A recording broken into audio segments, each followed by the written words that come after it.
Anda masih menyaksikan Banking Outlook 2022 CNBC Indonesia bersama saya Anneke Wijaya. Berikutnya untuk mengulas lebih dalam peluang kebangkitan perbankan di era turbulensi dan juga normalisasi, kami terhubung dengan Yahya Setia-Atmaja, Presiden Direktur PT Bank Sentral Asia Tbk atau BCA. Selamat siang Pak Yahya, apa kabar?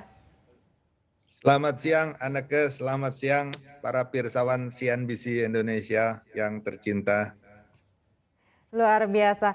Pak Yahya, bagaimana pandangan BCA terhadap kondisi biaya dana perbankan tahun 2022 di saat inflasi masih terus meningkat dan risiko kenaikan suku bunga acuan semakin dekat? Mengenai biaya dana ya, saya pikir kalau struktur dana itu tergantung dari perbankan masing-masing. Ada yang bertumpu kepada bunga deposito, dana deposito, time deposit. Ada juga yang giro dan tabungan, kasa ya. Tentunya yang mayoritas kasa ini mempunyai biaya dana yang relatif lebih murah meskipun catatan juga ya, operasional cost pasti meningkat. Karena begitu kita kuat di kasa, maka eh, penyediaan tunai itu harus tetap cukup besar. Ya, ini logistiknya cukup besar. Nah, kalau kita lihat itu sebenarnya dana ini saat ini masih murah dan likuiditas juga cukup besar di pasar, sehingga untuk sementara kita tidak mengkhawatirkan adanya pertambahan dana langsung. Ya, kecuali biaya-biaya. Nah, biaya operasional bisa saja terjadi dengan adanya perang Rusia Ukraina ini, sehingga kalau nanti pasokan-pasokan logistik kita itu harus meningkat, ya ada biaya operasional yang pasti akan meningkat ya. Jadi secara umum sih saya pikir dari pendanaan sih cukup terkendali ya untuk sementara ini. Tentu kita akan lihat ke depan bagaimana ekspektasi atau arahan dari Bank Indonesia tentang referensi bunga. Kemudian juga kita lihat nanti besaran inflasi. Tentu ini banyak sekali faktor-faktor yang akan menentukan biaya dana, terutama bank perbankan ya yang bertumpu pada time deposit atau deposito berjangka. Saya kira pengantarnya seperti itu, Anneke. Baik, Pak Yahya, di tengah pemulihan ekonomi dan juga pandemi yang masih berlanjut, apakah perbankan saat ini sudah cukup kuat untuk kembali ke era suku bunga yang lebih mahal? Eh, ini prinsipnya dulu ya. Sebenarnya perbankan lebih aman pada tingkat suku bunga yang rendah. Kenapa? Karena kalau memang dana kita itu bisa murah, lebih baik kita memberikan kredit semurah mungkin asal bisa menutup biaya-biaya dan mendapatkan margin yang cukup. Ya, kenapa? Karena tentu resiko daripada bunga yang tinggi ini sejalan dengan resiko daripada kredit. Tentu bunga yang tinggi itu juga menyebabkan nasabah biayanya akan harus lebih besar. Ya, dan ini beresiko untuk perusahaan-perusahaan yang memang masih dalam taraf restrukturisasi ya. Kemudian juga perusahaan-perusahaan lain yang sedang mau kembali normal, tentu dengan bunga tinggi itu akan lebih berat untuk menghadapi persaingan usaha ke depan. Ya, jadi buat kita sebenarnya ingin suku bunga yang rendah. Tetapi kalau memang secara global interest rate itu terdorong ke atas, lalu di kemudian hari likuiditas itu semakin berkurang, lalu semakin banyak kebutuhan akan kredit ya, tentu dana pihak ketiga bagi perbankan juga harus ditambah ya. Kalau dana pihak ketiga itu ditambah, otomatis bank harus berani bersaing untuk memberikan bunga yang cukup menarik bagi para nasabah, terutama kalau sampai inflasi itu mulai naik ya, karena biasanya suku bunga itu harus kurang lebih ya bisa menutup biaya inflasi ya. Jadi hal itu sebenarnya bukan hal yang baik untuk kita, tetapi kalau hal itu terjadi mau tidak mau kita harus siap untuk melakukan hal itu tentunya. Demikian, Anneke. Baik, lalu bagaimana evaluasi BCA terhadap dampak kenaikan giro wajib minimum atau GWM secara bertahap yang sudah dimulai pada bulan Maret ini? Seberapa besar efek yang mungkin harus diwaspadai perbankan jika usai kenaikan rasio GWM pada kuartal 3 mendatang ini juga disusul dengan kenaikan suku bunga acuan Bank Indonesia? Ya, kita tahu dari segi likuiditas, BI sudah memberikan suatu likuiditas yang sangat besar sekali, terutama pada saat-saat COVID. 2020-2021 ya.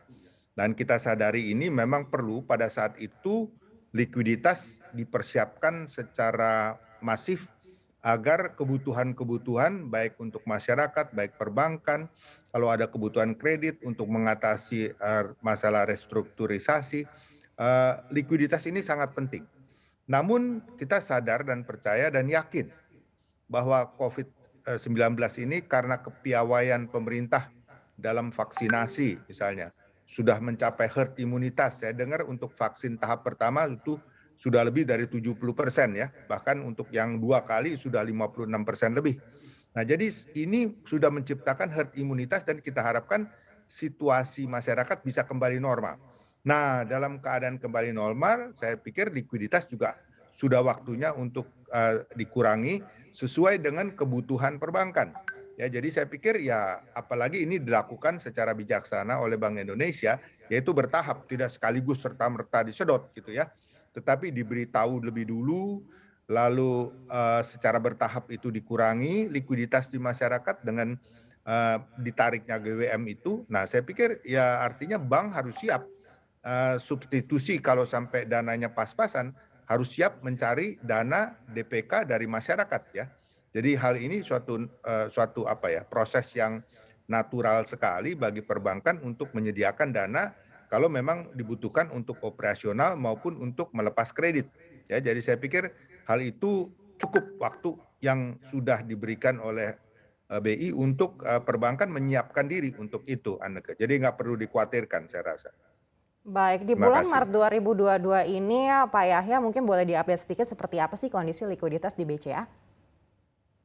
Oh, kalau kita ya kita bersyukur loan to deposit ratio kita termasuk yang paling rendah ya, sekitar mungkin 60-an 64% lah sekitar itu. Jadi untuk kita likuiditas itu tentu sangat liquid sekali.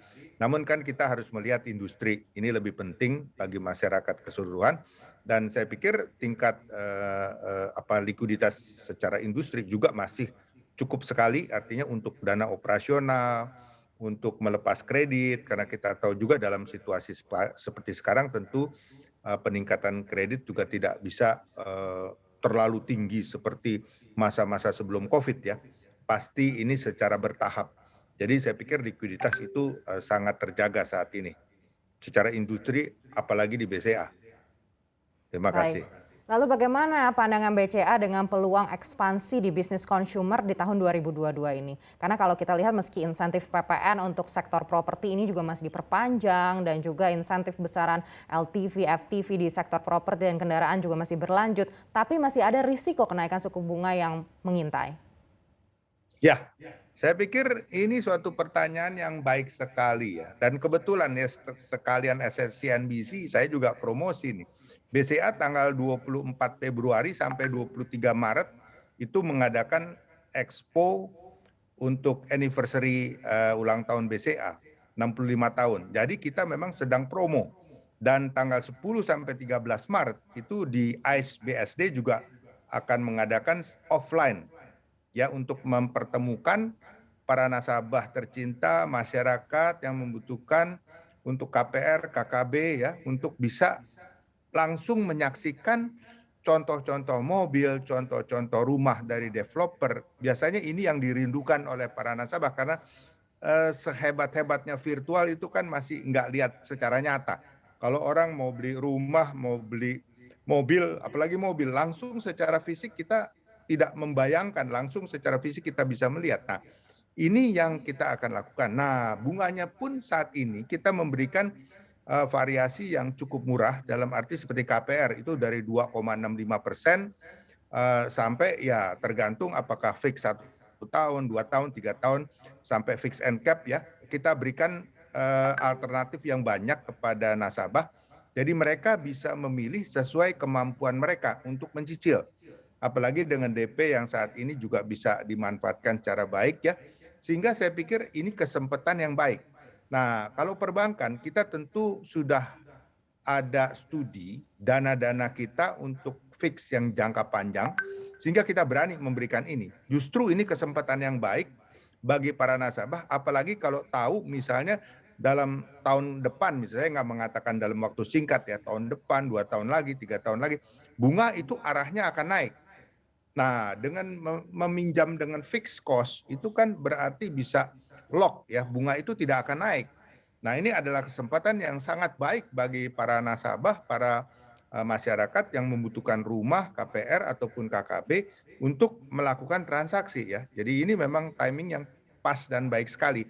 Dan terima kasih juga untuk pemerintah yang memberikan kelonggaran PPN untuk produk-produk tertentu sampai, kalau saya tidak salah, sampai akhir tahun 2022 ini. Jadi kesempatan ini betul-betul harus dimanfaatkan karena saya melihat ya, kalau bicara kredit, kredit yang sensitif terhadap suku bunga itu adalah kredit konsumsi, kredit konsumen. Ini yang paling sensitif. Artinya karena ini kebutuhan langsung. Jadi kalau namanya kebutuhan rumah, mobil itu adalah kebutuhan real yang harus dimiliki kan.